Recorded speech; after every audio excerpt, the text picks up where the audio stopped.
प्रिया creators group द्वितीय थर द्वितीय वर्ष पिलामानंकु कलाकार सृष्टि करने आम शिखु ये ना रे गुड़े नाटक कर्मशाला बा थिएटर वर्कशॉप आयोजन कर देखिली बहुत गुड़ाए पिला श्रद्धार सहित आई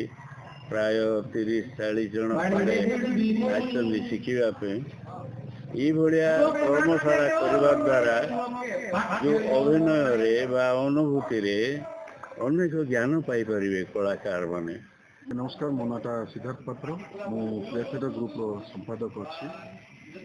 देखु मंच नाटक कालक्रमे मंच नाटक धीरे धीरे बंद हो बसला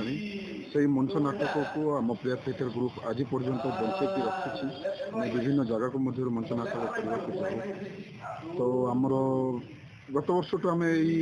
कर्मशाला नाटक कर्मशाला टी आरंभ करूँ आम मन गोटे चिंता आसला जे नाटकटा आज्ञा देखु आप फिल्म रे एक्टिंग करेंगे आप आजिकल रिल्स करुँच विभिन्न प्रकार जिन किंतु मंच नाटक गोटे एमती जिन जोड़ा को कहते कि आप लाइव परफॉर्मेंस आम आगामी पीढ़ी को काढ़ापी बोलिकी आम विगत 2 वर्ष है नाट्य कर्मशाला आम आरंभ कर प्रथम दिन में जो प्रकार देखिली केवल ये शिशु मैंने उपकृत होना बरं अभिभावक अभिभाविका माने जो मैंने आसी देखुंट से उपकृत होउछन। प्रथम दिन में मान्य गोपाल सायंतरा भाईना को देखी, अशोक जेना को देखी, लालटू भाई को देखी, आ बाद भी पुणी अनेक नाट्यकार माने अशोक जेना पुणी अनेक अनेक नाट्यकार जो प्रकार दिग्दर्शन दौरान निश्चित भाव में यह केवल जयपुर समाज को नुह ओडिशार कला प्रेमी बंधु मान एक कलाकार निर्माण क्षेत्र में यहाँ गोटे फैक्ट्री हम यहाँ निश्चित भाव में हम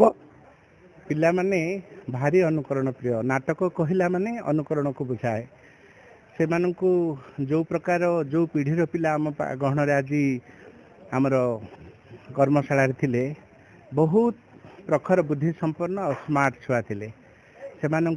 सहित कि समय बितेबार सुजोग जो मिलला मु जहाँ जानी